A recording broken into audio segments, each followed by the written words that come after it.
এই 56টি আয়াত বিভক্ত হয়েছে 1 থেকে 7 পর্যন্ত একটা মজমুন, 7 থেকে 10,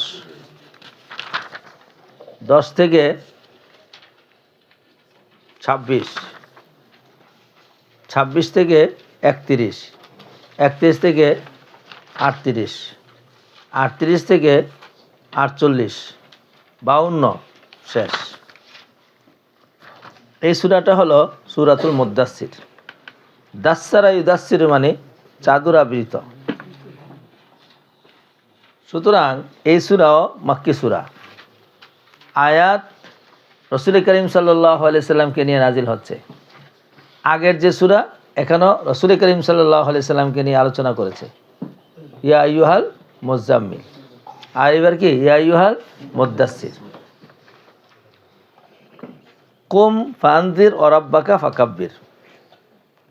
সূরা মুদ্দাসসিরের ব্যাপারে তোমরা জানো, মুফাসসিরিনা লিখেছে কানা ইয়াতাআব্বাদু ফি গারি হারা ফাজাহু জিবরাইল বিল আয়াতিল কারিমাতি ইকরা বিসমি রাব্বিকাল্লাযী খালাক।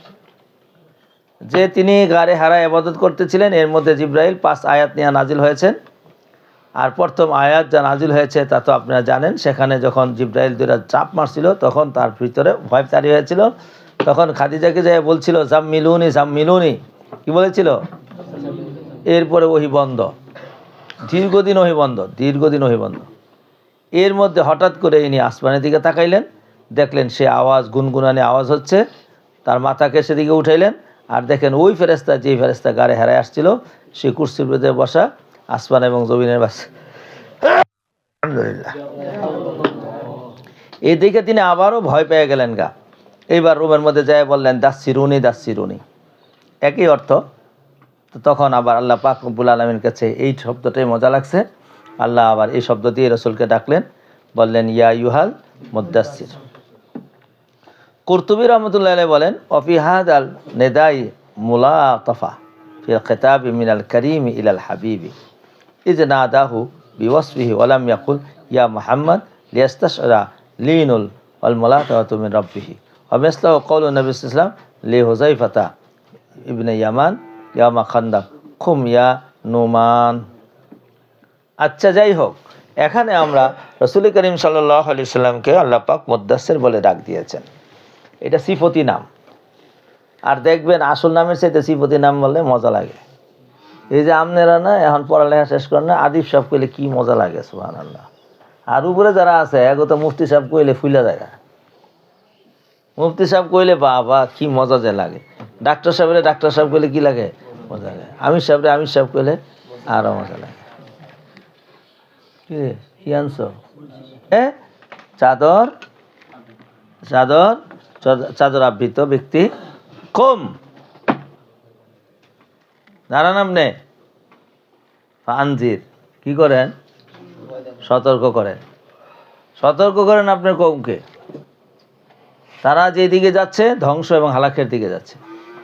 এই পথে ডাকাত আছে, চোর আছে, গুন্ডা আছে, সন্ত্রাস আছে, ছিনতাইকারী আছে। রাস্তা পাল্টাইতে কোন? এরা যে মূর্তি পূজা করতেছে, এই পথ এটা ভয়াবহ পথ, এটা শিরিকের পথ, এটা আল্লাহর সাথে নারাজির পথ।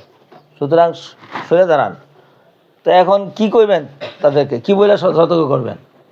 কাব্বির রব্বাকা। এই যে দেখেন কি কামটা করছে, কাব্বির রব্বাকা। আপনি আপনার প্রতিপালকের বরত্ব বর্ণনা করেন। তাহলে দাওয়াতের প্রথম কালিমা কার বরত্ব? একদম পরিষ্কার কথা। মাশাআল্লাহ। গরম করে আনছো বাবা, দাও খেয়ালে আগে। সূরা মুদ্দাসসির, এই সূরায় চলতেছিল তো না, রব্বাকা ফাকাব্বির। তোমরা তোমাদের প্রতিপালকের কি বর্ণনা করো? বরত্ব বর্ণনা করো। এটা দাওয়াতের উসলুব। এই জুমলাটা একটু আমরা একটু দেখি। এখানে দেখো রব্বাকা, এটা কাব্বিরের মফুলি মুকাদ্দাম। কেন মুকাদ্দম করলো? এখানে এটা আম্মায়ে শর্তিয়া মাজুব আছে, আম্মা রব্বাকা ফাকাব্বির।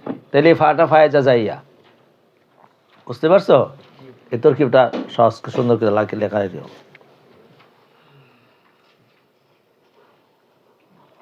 এখন আল্লামা আলুসি রহমতুল্লাহ আলাইহি আইসা কইতে শোন,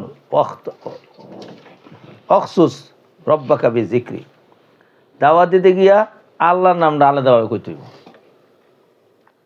কেন? ওয়াহুয়া ওয়াসফুহু তাআলা বিল কিবরিয়াই ওয়াল আজমাতি তিনি সবচেয়ে বড়, কিবরিয়া তিনি, কাবির তিনি, আকবর তিনি, তার চাইতে বড় আর কিছু নাই। সুতরাং আল্লাহর কিবরিয়া বর্ণনা করো এতেকাদান ও কৌলান ইন্নামা জুকিরতু হাদিল জুমরাতু বাদাল আমরি বিন ইনজারি তামবিহান লিন্নবী আলা আদমিল ইক্তেরাসি বিল কুফরি ওয়াইন নওয়াসিল খালায়েকা বিয়াদিল জব্বারি ফালা ইয়ামবাগি আন ইউবালিয়া রাসূলু বিআহাদি মিনাল খালকি ওয়ালা আন ইয়ারহাবা সাওয়াল্লাহি ফাইন্না কুল্লা কাবীরিন মাকহুরুন তাহতা আজমাতিহি তাআলা ওয়া কিবরিয়াহি ইলা আখিরিহি। তাহলে সবচেয়ে বড় আল্লাহ তাআলা সিফাতের নাম হলো আকবার। কি নাম? শুনেছেন আল কিবরিয়া রিদাই, চাদর কিবরিয়া হলো আমার চাদর, যে আমার চাদর টানাটানি করবো এর অবস্থা খারাপ। এমনি দেখবা, এমনি কাপড় দিয়ে টান দিলে মানুষের গিয়ে যায় মেজাজ খারাপ হয়ে যায়, আর চাদর টান দিলে আরো বেশি খারাপ হয়, কারণ চাদর গড়ায় পড়ে যায়, তো জ্বালা। ওয়াকাব্বির রব্বাকা, তুমি তোমার প্রতিপালকের কিবরিয়াই বর্ণনা করো। ওয়াসিয়াবাকা ফাতাহির, এবার মাওলানা সাহেব তোমার কাপড়টা পবিত্র করো। ওয়াসিয়াবাকা ফাতাহির,